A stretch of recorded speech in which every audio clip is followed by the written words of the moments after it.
I'm Suhasini Viswanathan. I am a nutritionist and certified diabetes educator at Quanutrition. Today, I am going to be running you through on how to plan your nutrition if you are a diabetic or if you're somebody who has a greater risk factor to becoming diabetic, and also for you to make sure that you don't become a diabetic. So it's going to be nutrition all everything. Before I get started, I just want to say, so for anybody who has questions and answers, please put it in the Q&A box in your Zoom profile, and we will answer all the questions at the end. So getting started, nutrition for diabetes before, 1 second, yes. So yes, a lot of times I've seen people taking notes during webinars, so I just want to say that kindly don't spend time taking notes. Just leave us your name and email ID, and we will send you a document which should help you out with what we are going to be covering today. So what is diabetes? So just a little technical insight. Diabetes is a condition when your pancreas, which is the main organ which produces insulin, is not either able to produce enough or make enough insulin, or the body is not able to make use of the insulin that your pancreas is producing. So that is when you get into a condition known as diabetes, which is when there is more sugar in the blood than it should be, right? What is insulin? So insulin, I always give as an example of a police officer. So insulin is a police officer who's going to be putting all those thieves who get out of, say if there's a get out of jail card and all these guys who get out, insulin as a police officer is going to be going back and putting them into their cells. So that's the exact role of insulin. So we need this guy, we need this police officer to make sure that when we eat a particular meal, there isn't a sudden rise in the sugar levels. There aren't too many of these burglars outside, but we have the police officer to put them back into the cells and keep a stable sugar level in your blood. So there are different types of diabetes. There is type 1, there's type 2, and there's gestational diabetes, which I'll quickly run through. So type 1 diabetes is mostly seen in children and adolescents. Most people get diagnosed with a type 1 diabetes in their early years. And in this, the body basically is not able to produce enough insulin, or rather the cells in the pancreas are not able to produce the insulin which is required to put the sugars back into the cells, right? In type 2 diabetes, which is something which develops more out of many risk factors, which I will cover, it is more common in adults, and almost 90% of diabetics in the world are type 2 diabetics. And over here, the body is producing insulin. Either it's not producing enough, or the body is not able to make use of the insulin that is being produced, right? The third type is gestational diabetes. Now, gestational diabetes is something that happens during pregnancy. During pregnancy, if a mother has high blood sugar levels, high blood glucose levels, she is put into what we say a gestational diabetic. And it is an important thing, and in fact through pregnancy the sugar levels are always constantly checked, because high sugar can cause complications to both the mother and the child. Gestational diabetes is something that generally disappears after pregnancy, but research has shown that women who have gestational diabetes are more likely to get diabetes later in their life. And their children, the children that are born during a phase of gestational diabetes, are also likely to be diabetic in future. So gestational diabetes is basically more sugar in the blood and more sugar going to the child, and it can cause many complications. The first and the most common of it is a large child baby, larger than expected, is one of the biggest first and the basic complication that happens with gestational diabetes. I have mentioned over here the blood sugar levels, which are generally the target for pregnant women. If you have a pre-existing diabetes, your blood sugar level targets are different during pregnancy, and the gestational diabetes targets are different if you have not been a pre-existing diabetic. So what makes you more prone to becoming a diabetic? Of course, what everybody knows is a sedentary lifestyle, having high stress levels, hypertension, having other conditions like cholesterol, obesity definitely increases your chances of becoming a diabetic. And that besides a few others are, if you're over the age of 45, then your chance of becoming diabetic is more. If you're overweight, then definitely, because your body has the fat cells are more and the entire metabolism changes. If there is a genetic or a family history, it's definitely a greater chance for you to become diabetic. Sedentary lifestyle, high blood pressure, high cholesterol. So these are your major risk factors for becoming a diabetic. So if you currently fall in any of this category, then you want to be paying close attention to what we're going to be covering going forward. How do we identify whether you're a diabetic? Now, you don't have to wait till you're suddenly becoming you're losing too much weight suddenly, or you're having a blackout, or not a blackout, but you're having other symptoms that are going to take you to a doctor for you to find out you're a diabetic. You don't really need to wait for that. We always advise that once a year everybody should check for their blood sugar levels.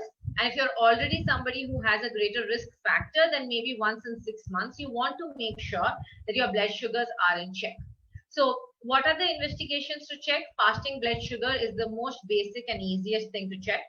A glycosylated hemoglobin is a very, very important and good way to find out whether you are diabetic, and even better, whether you are pre-diabetic, right? What is a glycosylated hemoglobin? It's basically, imagine you have your normal hemoglobin. The hemoglobin which is covered with a lot more sugar is a glycosylated hemoglobin. So if you have a lot of sugar in your blood, that sugar is going to get attached to this hemoglobin. And when you check this, it will indicate whether you are pre-diabetic or diabetic. Now, this value is generally checked once in 3 months, which gives you an average of once in 3 months of your blood sugar levels. And the next, which is the gold standard, is your oral glucose tolerance test. Over here, I have marked what categorize you to a normal, a pre-diabetic, and a diabetic. So having a A1C, which is your glycosylated hemoglobin level, of below 5.7 means your blood sugars are normal. Anything between a 5.7 to a 6.4 puts you at the risk of pre-diabetes.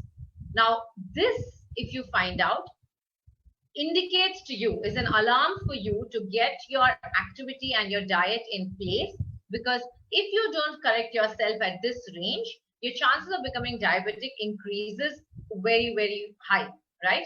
So you want to make sure that if you find yourself with a HbA1c of a 5.7 to a 6.4, you definitely get to a nutritionist and you find yourself time to work out, because these are the two things that can actually bring you back to a normal range rather than pushing you into a diabetic range. And correlating fasting blood sugar levels and glucose tolerance test levels have also been mentioned, and this will help you identify which category you fall in. Now, while I was speaking of pre-diabetes, I'm going to be spending my next 5 minutes in explaining to you the importance of what we call the insulin resistance. At Quanutrition, we make sure that before you come in for a nutrition counseling, if you're over the age of 10, you definitely get a panel of blood tests done, because we don't want our clients to wait till they're diabetic and come back. So we definitely ask for the glycosylated hemoglobin. If we identify that you're pre-diabetic, then we already start working on your nutrition accordingly. So over here, it's important that you understand, why am I to take so much care when I am just pre-diabetic? It's because at this stage, your body is developing what is known as insulin resistance.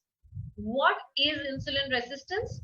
Now, over here in this image, I've explained to you how in a healthy individual, when there is glucose that comes out from the food you've eaten, the policeman also comes out. So what the police guy does is he pulls it all the glucose and puts it into liver, into your muscles, into different places, right? Now, when you have insulin resistance, meaning your body is resisting the action of insulin, then what happens is you have the glucose that comes in, you have the insulin that comes in, but the body is not responding to the action of the police guy. So basically, your muscles are not scared of the police guy anymore to open in the cells and to let the glucose in, right?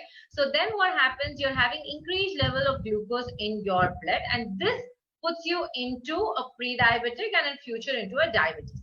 So insulin resistance is something that can be reversed. that can be corrected, and hence it's important that you understand what happens and you take action already. So what happens when your body does not absorb insulin, or rather does not react to insulin? When that happens, there's extra glucose in the blood. So the pancreas is, so suddenly there is extra glucose in the blood, and so then your body, the signal goes in saying, make more insulin, make more insulin. So then your pancreas starts making more insulin, but then your body is not reacting to that insulin. So hence, over the period of time, your blood sugar levels go up. The thing with insulin resistance is that it is a vicious cycle. You eat food, right? Your body makes insulin. Your cells are resisting the insulin. So your sugar is in the blood, and eventually the sugar is stored as fat, right? But the extra sugar gets converted to fat when you start seeing that you're gaining more weight. And then because there's not enough, you're feeling exhausted and tired, and hence you're again wanting to eat more food, right? So this is a vicious cycle wherein you're going from eating more food and your body storing the food in the form of fat but not giving you adequate energy because there's so much glucose, and then you're again feeling tired and hungry, and then you're again wanting to eat food. So this is the cycle of insulin resistance. What are your symptoms? How do you identify whether you have insulin resistance? Is when you're having cravings for sweet and salty food more than usual and over a long period of time. Every now and then, a bad day at work, a stressful event, you have it. Every now and then is okay. But if it's regular and it's happening over days back to back, then you want to check your sugar and your A1C levels. Whether and when you're constantly fatigued, despite eating okay, despite exercising, but you're constantly fatigued. When there's an increased frequency of urination, when you tend to have some tingling sensations in your hand and feet, especially for those over 45 years of age, this is an indication that you want to check your blood sugar levels.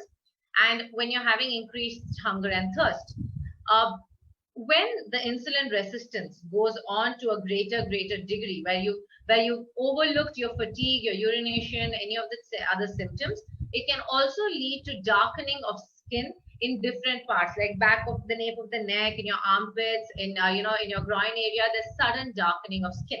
So these are signs and symptoms for you to know that maybe you could be insulin resistant. So what is the difference between insulin resistance and diabetes? The difference is that when there's insulin resistance, the cells are unable to use the insulin effectively. So when that happens, there's extra sugar in the blood. And when that happens, your body is having more sugar than it is supposed to, but not at the level of what a diabetic could have. And hence it puts you into the category of pre-diabetes. So the main difference between insulin resistance and diabetes is that guy in between called pre-diabetes. And this is what you can completely reverse and correct so that you can make sure that you don't go into becoming a diabetic. So lifestyle and eating habits that trigger insulin resistance are having long hours between meals, and as a result of which eating greater portion than that is required, which means there's more glucose in your blood. When there's an imbalance in the fiber in a meal, so a lot of time people focus so much on protein, like I'm having more chicken, I'm having more dals. Of course, dals will still give you some fiber, but I'm having more chicken, I'm having more eggs. What we tend to forget is to have some vegetable as well in the meal. So to have a balance of fiber in the meal will make sure that the sugar doesn't rush out into the blood, but is gradually released out. Consuming more processed food. Thanks to the lockdown, I think that's one thing that has come down. But at the same time, especially with the start of the lockdown, I'm pretty sure everybody was busy baking in April and May. And all of that has actually had so many clients coming to us with pre-diabetes. So consuming a lot of processed carbs can also trigger insulin resistance, which probably earlier you never identified. Higher intake of saturated and unhealthy fats, because that's going to trigger other metabolic issues, which can then lead to insulin resistance. Lack of physical activity. And these are the main things that trigger insulin resistance. And it's important that you identify over here, take a minute to see if you do any of this and to correct it, right? So how do you tackle insulin resistance? Physical activity is the first thing to do so that the extra sugar is used and the body is not storing extra sugar. And if there is extra sugar stored as fat, then you're burning it off. and definitely to making sure that you don't fall into the higher weight category and you get yourself to be fit gradually. So it's very simple. Insulin resistance can be tackled, but it requires compliance and consistent efforts in exercising and making sure that you're in the right category for your weight. So how do you eat right? How do you eat right to better control your blood sugar levels? So I am going to be in the next 3-4 slides explaining to you how you should plan your day. And this is a very generic way in which we consider that as our rule of thumb to handle insulin resistance and to basically make sure that we're not stressing the pancreas to produce too much insulin in the body, then getting more and more resistant, and also not have too much carbs in the blood, right? So eating right to better control your blood sugar levels. Eat small meals. Don't eat large meals. Eat at the right time. Don't delay and have long hours between your meals. Control your portion. This doesn't mean that you peck on food. It means that you eat just enough. You eat till you don't eat in a way that you think you're going to be starving for the next day or so. You eat so that it's just enough, and then you eat in frequent intervals so that the body is just getting that glucose in gradual amounts, and there's no up and down of the sugar levels.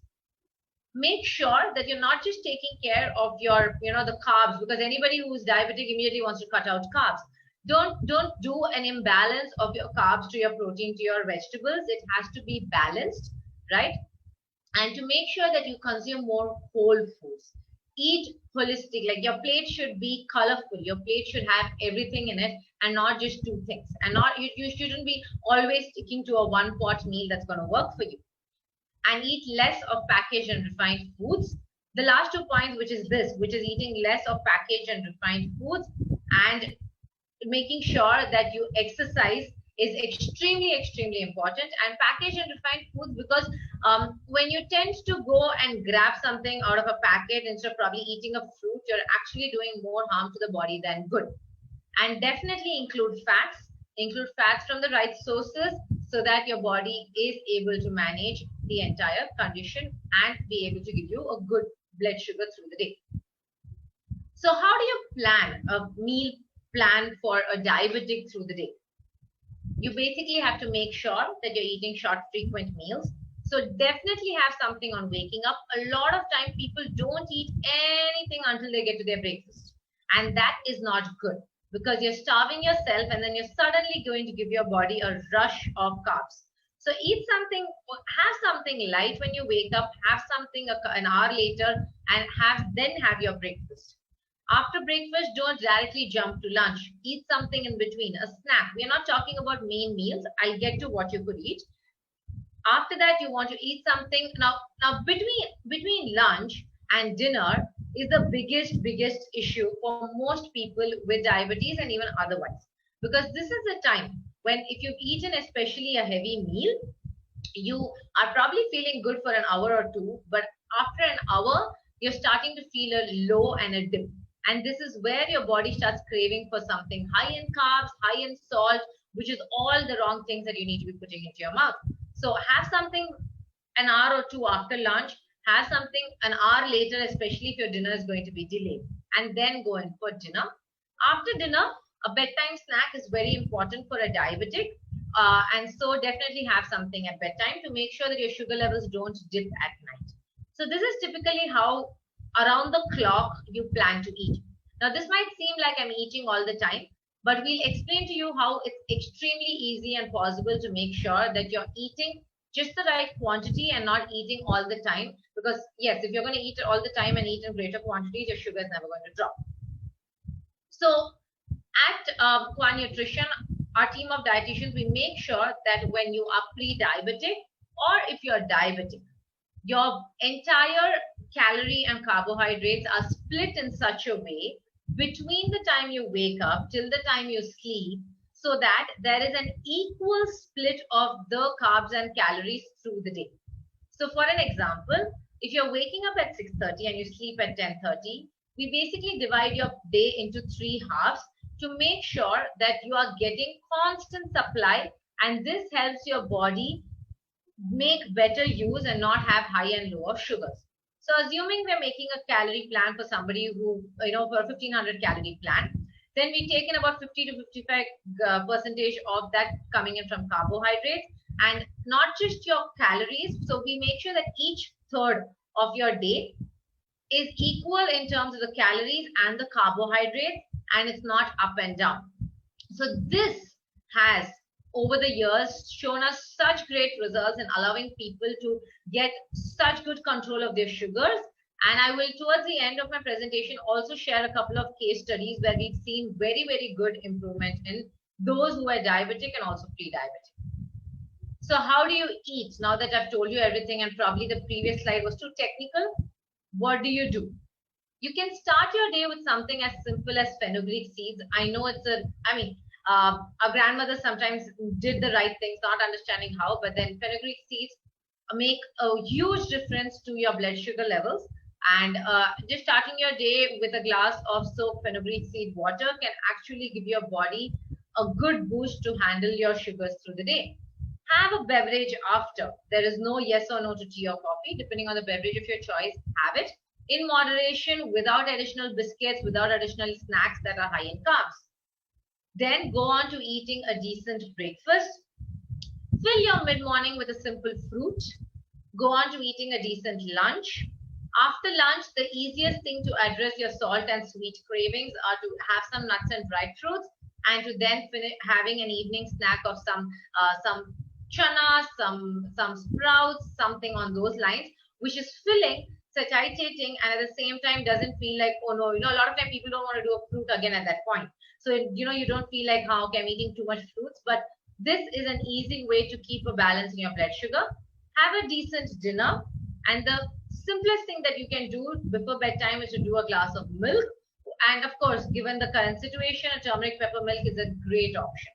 Now, if you are somebody who has low blood sugar in the middle of the night, what we call as Dawn syndrome, then you want to add in a small portion of carbohydrate with this glass of milk to make sure that there is no dip in your sugars in the middle of the night. So it is as simple as this when it comes to managing your blood sugar levels. There is no Greek and Latin to it. It's all about eating time to time, but making sure that you're eating in the right portions and making sure that you allow yourself to eat just enough and not overdo and think you're going to starve yourself. All right? So, having explained to you how to plan a meal plan for a diabetic, I'm moving on to explaining some of the favorite foods that, if I could say, for a diabetic.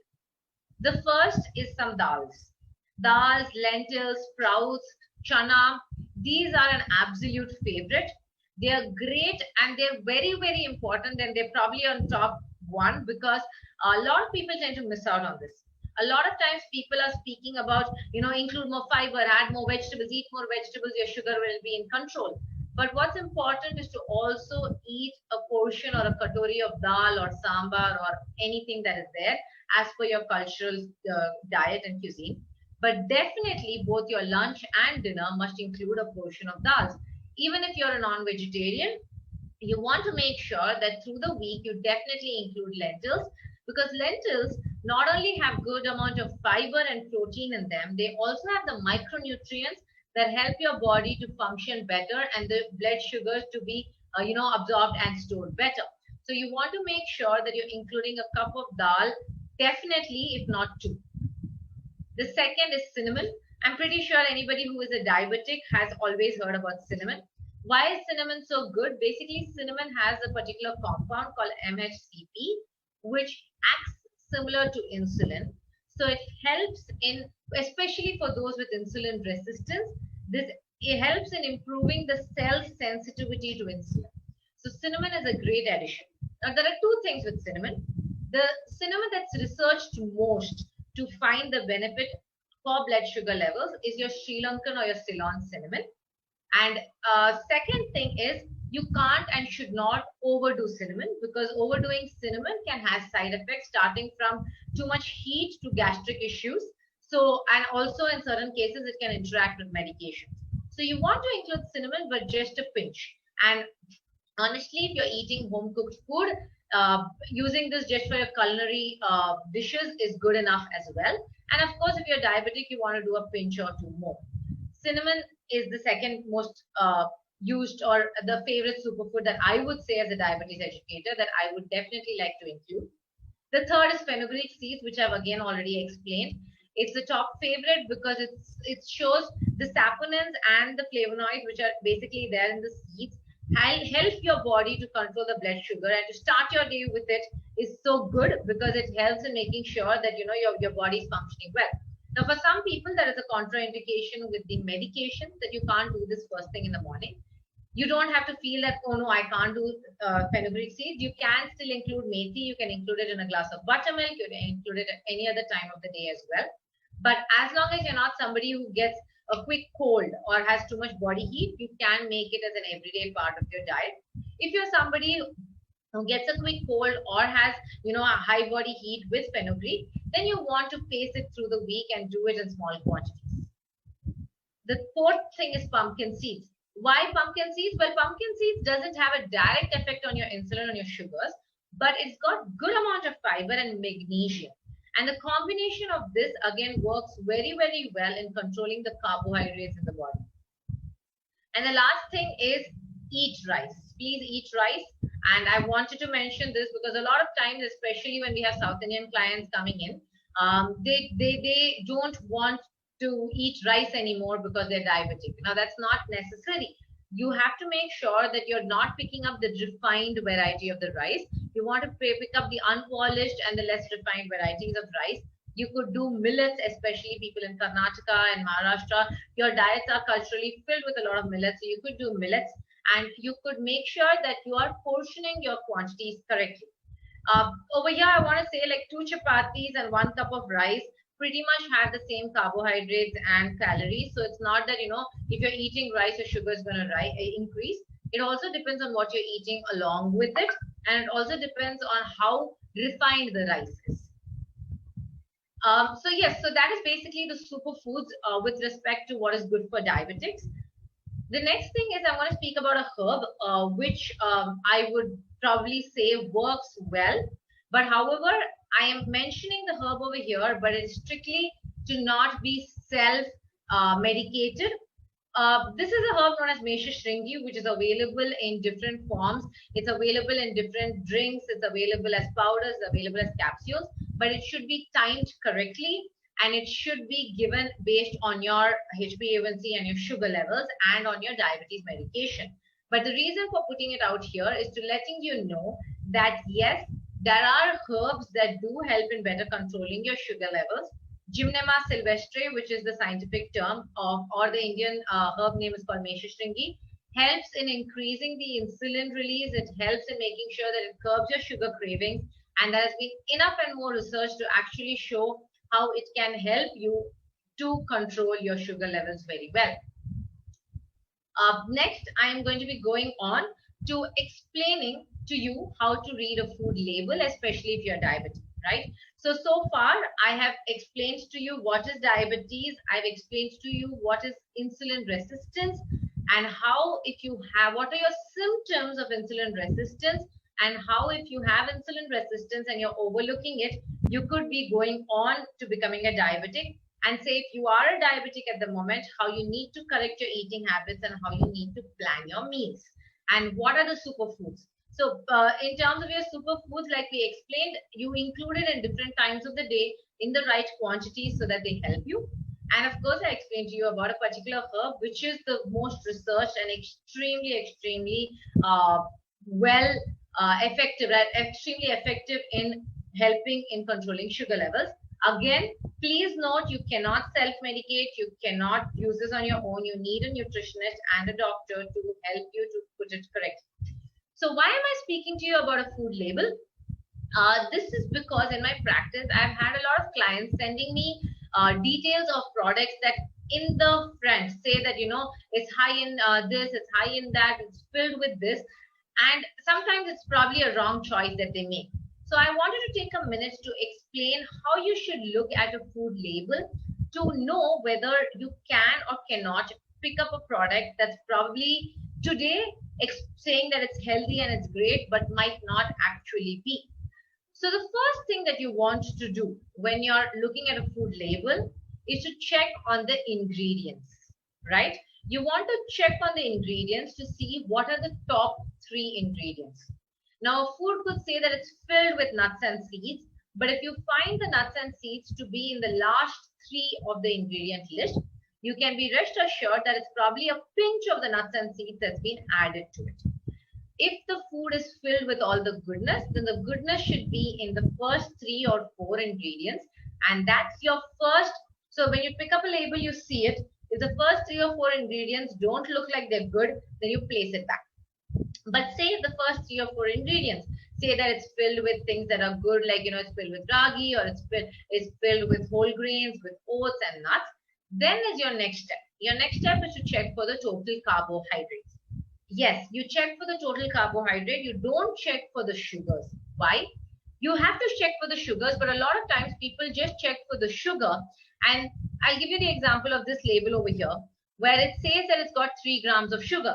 Sometimes there are labels that will say sugar and added sugar as 0, but that doesn't mean that the product doesn't have sugar, right? You want to check for the sugar in the product to make sure that for the serving size, the sugar is less, right? Now, you always want to make sure that the serving size is another thing that you definitely check.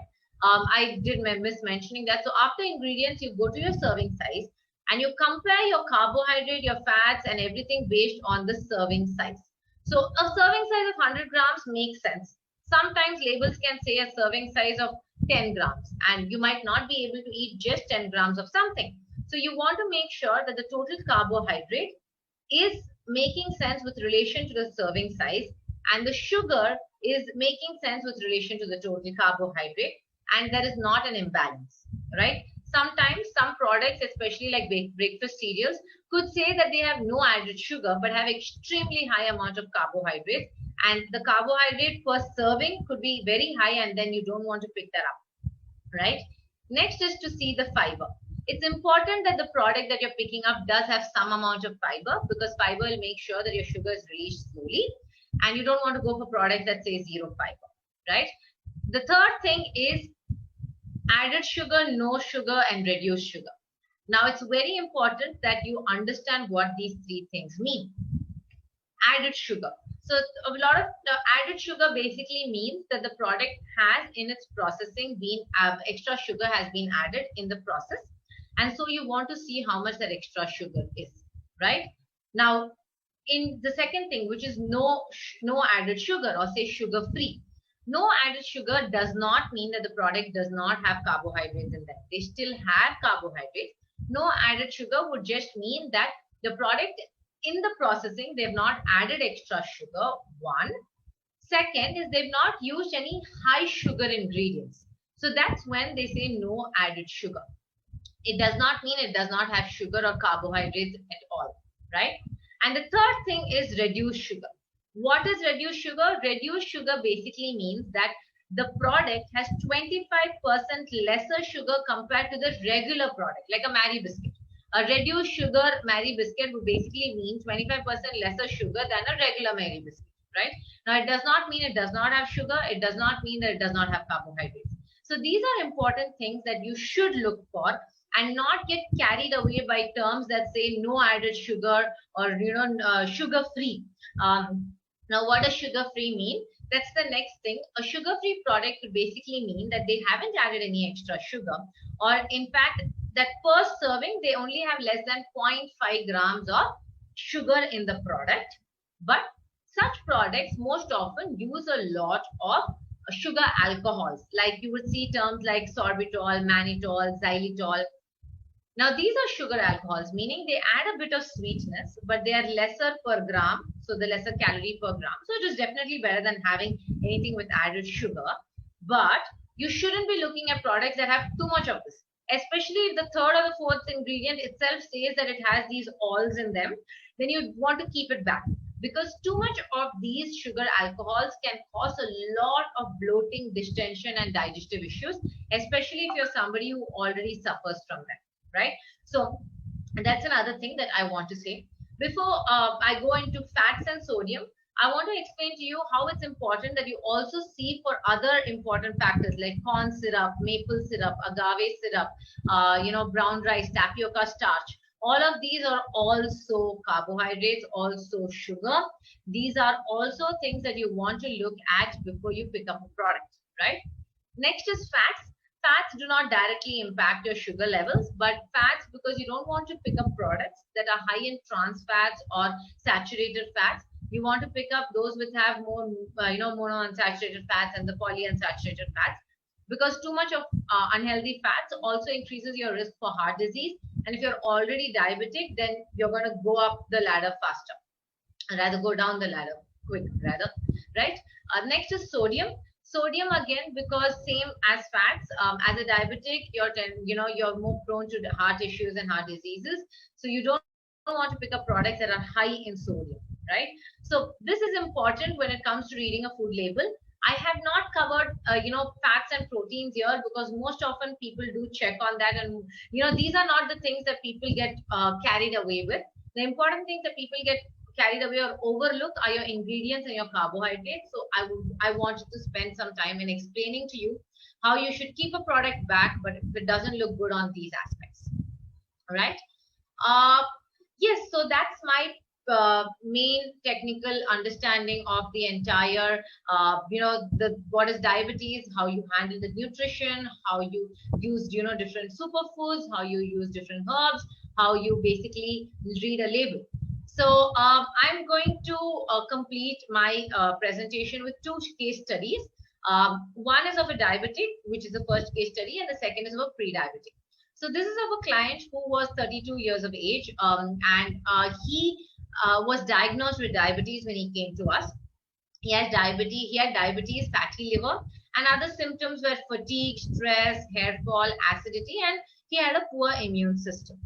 The doctor had put him on a Zetamet 500. His HbA1c was 8, so he was put on a Zetamet 500, which was before food in the morning. Once we got this information and also got his blood test, the strategy that we applied in planning his chart was we went on a calories, which was about 1500 calories. We made sure that he got about a gram of protein per kg body weight. So his weight was 75, and we made sure that he got at least anywhere between a 75 to 85 grams of protein in the diet. And we restricted his carbs to about 55% of the total calories. The foods that we used to help in controlling his diabetes, fatty liver, and his other concerns were fenugreek seeds, oats, walnuts, flax seeds, cinnamon, beetroot, carrots, and garlic, especially for the fatty liver. The supplements we used were omega-3, vitamin D, and probiotics. So this is explaining to you the progress that we saw with him. So the client was 76 kilos, 77 kilos almost when he came. And in due course, we made sure that with the nutrition plan, he was also dropping weight and fat percentage and his visceral fat. Visceral fat is a fat that is around your organs. And the more the visceral fat, which is your trunk region fat in simple words, the greater your risk for all your metabolic conditions. So in the course of the program, he dropped his weight by over about 5-6 kilos, which was in about 3-4 months, which was very average and very normal. But as you see, it was gradual. There was a good amount of fat drop, which happened with the nutrition plan also. And he also started doing some exercise like walking and 2 days a week of strength training. And his visceral fat also gradually started dropping within the normal range. He had slightly elevated cholesterol, but the doctor hadn't given him any medications for the cholesterol. So just with dietary approaches and omega-3, in a period of 3 months, his cholesterol levels went from 224 to 208. Next is his LDL cholesterol also dropped down. Now, I must mention that he got a little too happy with his weight drop in the phase 3, that he did go a little overboard, and then he figured that that could possibly be the reason why his cholesterol didn't go as low as he would have expected it to be. And if you see, the biggest highlight over here was his HbA1c literally went from diabetic range to a non-diabetic. Now, this was mainly a case because he was also on the Zetamet along with dietary intervention, and at the start of him identifying himself as diabetic. He did not wait to be on Zetamet for a period of time before taking dietary advice. He did both hand in hand. and then his HbA1c dropped to a 5.4. Now, at this point, the doctor still wanted him to continue on the Zetamet, wherein he had reduced the dosage, and we had strictly advised him to continue on the nutrition plan so that he can be in the diabetic to a pre-diabetic range based on his progress, right? So this is a clear case of how, if you take action right in the beginning and not wait for the medications to work and then see that you will be okay, you can actually get greater control over your sugar levels, and your body will actually come in and act with you and work along with you to be better. The second is a case of a 33-year-old girl, but she also had PCOS. Now, the reason for me picking up this case study is because in women with PCOS, your chance of insulin resistance is more because your hormones are imbalanced, right? So she came with a condition of pre-diabetes, but she had a strong family history of diabetes. She had PCOS, she had facial hair growth, knee pain, and migraine. The medication she was on was just Saridon SOS based on her migraine headaches. For her, the strategy we applied was a 1400 calorie diet, and she was a vegetarian, more vegan. So we managed to meet about 0.8 gram of the total body weight from protein, and we gave her about a 55% roughly of the carbs as well. Superfoods that we used cinnamon mainly because of the insulin resistance. We used a lot of lentils, pumpkin seeds, fenugreek seeds, and green tea for her. We went with Gymnema for her. In the previous case, we didn't do Gymnema because the client was already on Zetamet, and we wanted to check on how that was working because it was the first time. Over here, client is not on any medication, and the client is first time discovering that she's pre-diabetic. So we went with Gymnema sylvestre, probiotics, omega-3, curcumin, and vitamin D based on her blood test. So this was her progress. So if you see, in a course of about 4 meetings, she dropped only about 3 kilos. So which to a lot of people might seem very bad, but then it was absolute good weight loss, and her fat percentage dropped. It's important to remember she also had PCOS. So in some cases, the weight loss is a little slower. We focused a lot on her dropping of visceral fat. So so she brought in physical activity along with her dietary intervention. In fact, she was doing 3 months of physical activity before she started her diet. And it's only when she started a diet that she did the blood test and she figured out that she's pre-diabetic. So despite the exercise, she was still pre-diabetic. And with the nutrition plan is how we brought her down along with the exercise. So her visceral fat went from a 10.5 at the start of her plan to an 8.5. We still continue to make sure it dropped down further. Her cholesterol levels were high as well, which dropped down, and her HSCRP was high, which is an inflammatory marker, and which is why we had given her curcumin, and that dropped down as well. Her HbA1c went from a pre-diabetic to a normal range. So these are 2 case studies to tell you that if you take control of your nutrition plan and your exercise, you can completely take control of your sugar levels, and it is not very difficult to gain, to get yourself to have a balanced sugar levels and not go up and down. Yes, depending on the degree of your diabetes or pre-diabetes, it might take a period of time. That's one thing. So you need to be patient while you're working on the nutrition plan and your exercise. And second is that while you are at it, you need to be consistent. Now, just because you got good results, if you go back to your eating habits as they were before you were on a nutrition plan and your exercise routine, you can go back to becoming insulin resistant. It's important to remember that what you do needs to be a changed lifestyle and habit, and not something that you do to get yourself in check and then go back to doing what you were doing, because your body is resistant. Your body is improving its resistance, but it can go back to becoming resistant again. So yes, so that is all I wanted to speak about when it came to nutrition for diabetes. The floor is open to question and answers. I see that there are a few questions, so I'll go about answering them. We'll spend the next 10 minutes in answering the Q&A. And if in case we happen to not answer some questions, kindly leave us a message behind and we'll come back to you with the same. So I have a question on What's the best time for a diabetic to have fruit? First thing in the morning with nuts or as a snack. We'd advise that you start with doing mid-morning rather than starting first thing in the day with a sugar rush. So it's always good to start slow and then give more to your body. So it's better to do at 11 to 12 and a 4 o'clock.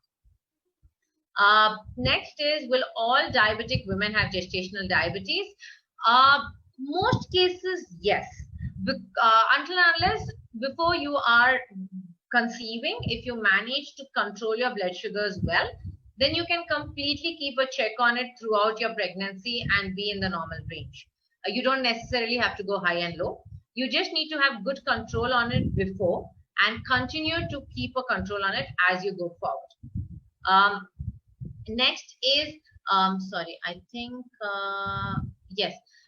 In type 2 diabetes, how can we know a patient has become insulin insensitive or he's producing less insulin? Generally, there is a test called fasting insulin, which helps to understand how much insulin your body is producing. This is something that the doctor has to correlate and tell you, which will tell you regarding that. So yes. Next is, do paneer ke phool help? Yes, they do. We have used it in our clinic for clients and we've seen good results with that. What's the difference between saturated and unsaturated fats and which oil is better for diabetic patients? Saturated and unsaturated fats, saturated fats, they are depending on the bond between the fats, between the molecules. Saturated fats tend to go and stick onto your arteries and cause more heart issues. Unsaturated fats are better. They have more health benefits. In fact, they reduce oxidation and stuff like that. Which oil is best for a diabetic? There is no one oil which is good for anybody. You should ideally cycle the oils. Use more cold pressed, wood pressed, and chucky oils. Don't use refined oils. And when you're using oils, you have to be moderate. Just because somebody comes out with a claim of this oil is good, going overboard with it will have the same impact as doing a bad oil as well.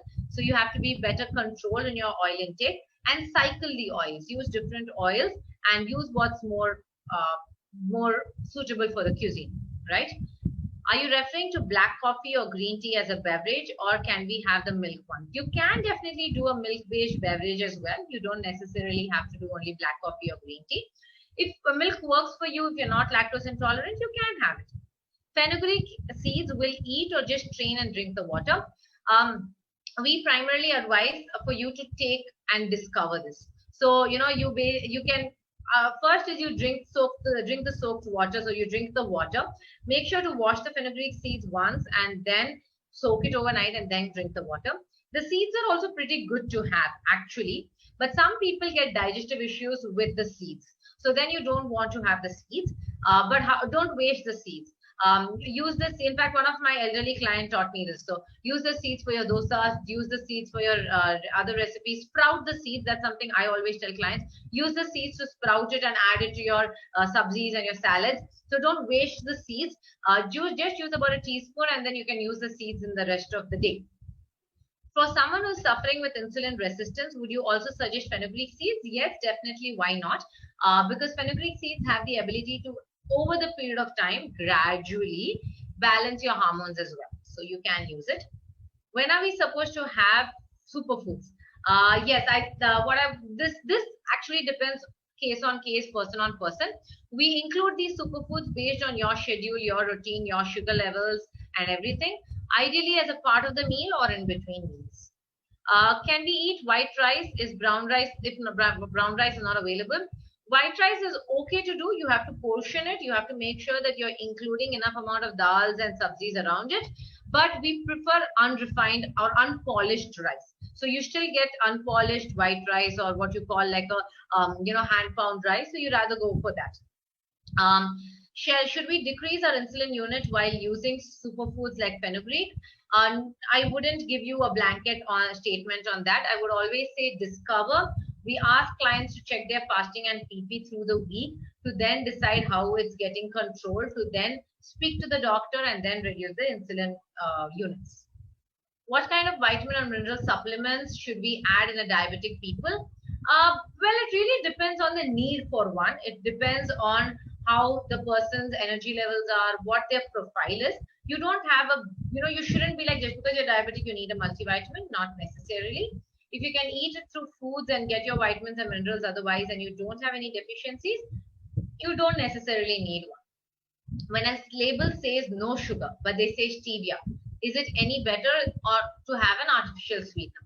Stevia is basically a more natural, like a leaf, which is an artificial sweetener. Is it better? It's definitely better than having added sugar if your sugars are not controlled, right? And is it the same as artificial sweetener? It is, but stevia doesn't have too much of a digestive side effect as compared to the other artificial sweeteners that tend to have more digestive issues. And yes, again, it depends on where. Stevia has a little bitter aftertaste, so it's an acquired taste. Even your artificial sweeteners are acquired taste.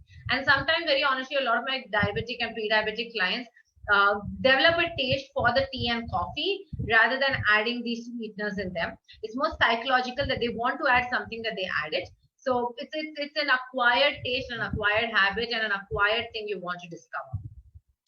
Is brown sugar, jaggery, coconut sugar advisable for diabetics? See, the thumb rule is the same. 1 teaspoon of any sugar will give you a certain percentage of carbohydrates and calories. That's not going to change because of a jaggery or a honey or a coconut sugar. Coconut sugar, to some extent, yes, has a slightly lesser sugar content in it, but it is the extra fiber and extra added nutrients in them. So just because I say yes, jaggery is better than sugar, doesn't mean you can add 2 teaspoons of jaggery. You rather do about a half a teaspoon of sugar than do about 2 teaspoons of jaggery. It's all about controlling still the intake of it. How can we calculate visceral fat? Visceral fat is generally something that's calculated by bioelectrical impedance. So there are a lot of these scales that are based on bioelectrical impedance, which tell you what's your visceral fat index. Visceral fat is not a percentage, it is a value. And you then figure out based on your value whether you're on the higher level or the lower level, or there's no lower level, higher level, or the normal range. And so yes, bioelectrical impedance or your DEXA scan can also give you your visceral fat levels. Which brand omega-3 do you recommend your clients? Well, honestly, you can, since you mentioned particularly about mercury levels, a lot of very good brands, like we don't have a particular thing. There is Health Aid, there's Bestos Nutrition, there are different brands that are there. There is Nordic Natural, there's GNC, there are a lot of brands. You want to check on the label specifically what are the fishes that they use to pick up the omega-3, and also whether they say that they are, mercury free or low on mercury. So that's how you identify which is better. So you want to check the type of fishes that is used for the omega-3 to figure out which is good. How does a meal plan vary for a GCK Modi presentation as compared to a type 2 diabetes? I think this is very, very customized, and it is not a generic thing. It has to be something that we actually need to go back and check on the profile, on the sugar levels and everything, and then figure it out. And that's how you figure out the meal plan. It's not a generic thing of do this and don't do that. But the bottom line would still be the same, where you still check to make sure that the sugars don't go up and down. Difference between glycemic index and glycemic load. Okay, a glycemic index is basically, imagine a rate card, right? So different foods have different ratings. That is your index, a glycemic index. Okay. And so basically, if a food has a high glycemic index, then you want to keep avoiding it, because what it means is a portion of that food will increase, like basically there's too much sugar that will get released into your blood when you do high glycemic index foods. So this is in comparison to something like glucose. So you have a sudden release immediately. A low glycemic index food has slow release of the sugar into the blood, which is preferred, right? So you want to avoid the high glycemic index foods, and you want to follow more of the low glycemic index foods. What is a glycemic load? A glycemic load is in a particular meal. How much of low glycemic and high glycemic foods you have, and what is your balance?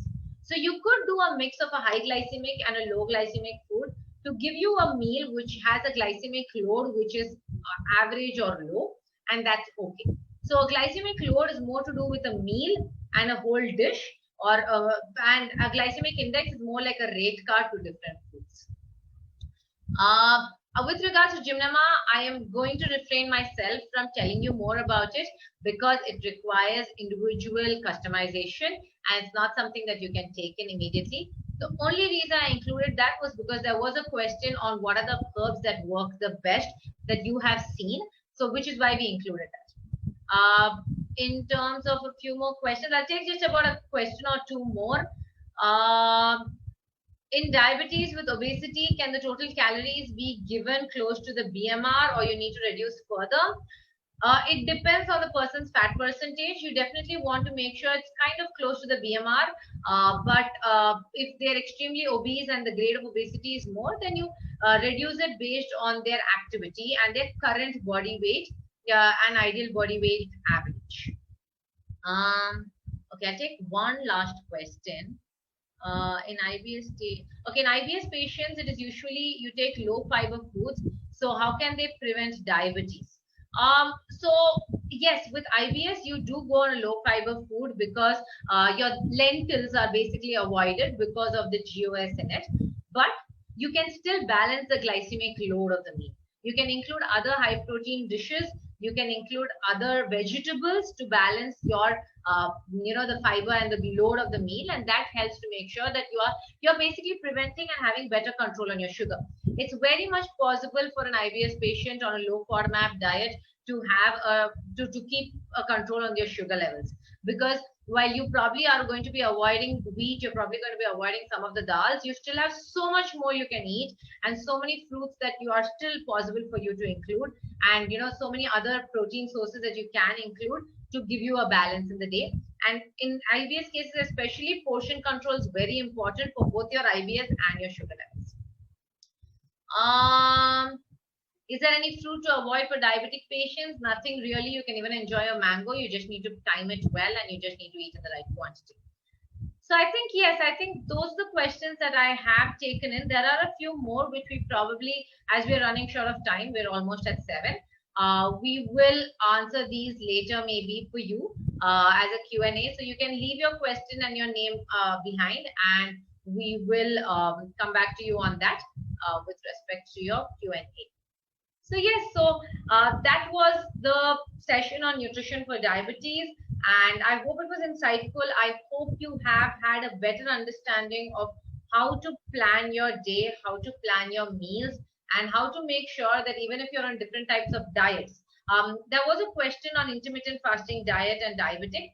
There is a video by my colleague Shubda on our Quanutrition page on the different type of diets and how they work for diabetics. So you can go through that.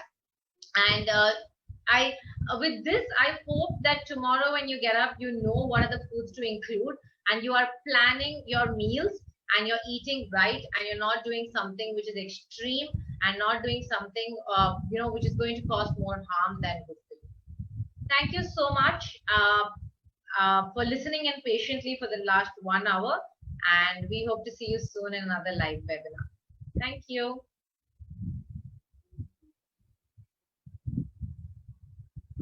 Mridul or Anubhav, how do I end the call directly? Yes, Suhasini, you can just leave the meeting. That's it. All right. Okay, great. The balance Q&A, we can take it forward later, right? Yes, I would just request everyone to just either you can just give your email ID or your number so that we can get back to your questions and we'll be accordingly acting on that. Okay, thank you. So kindly leave your message behind and or leave your number behind. You can also reach out to us on our various social media forums or on our website, and we can definitely get in touch with you, and we can have a answer your queries or help you with your plan. Thank you so much.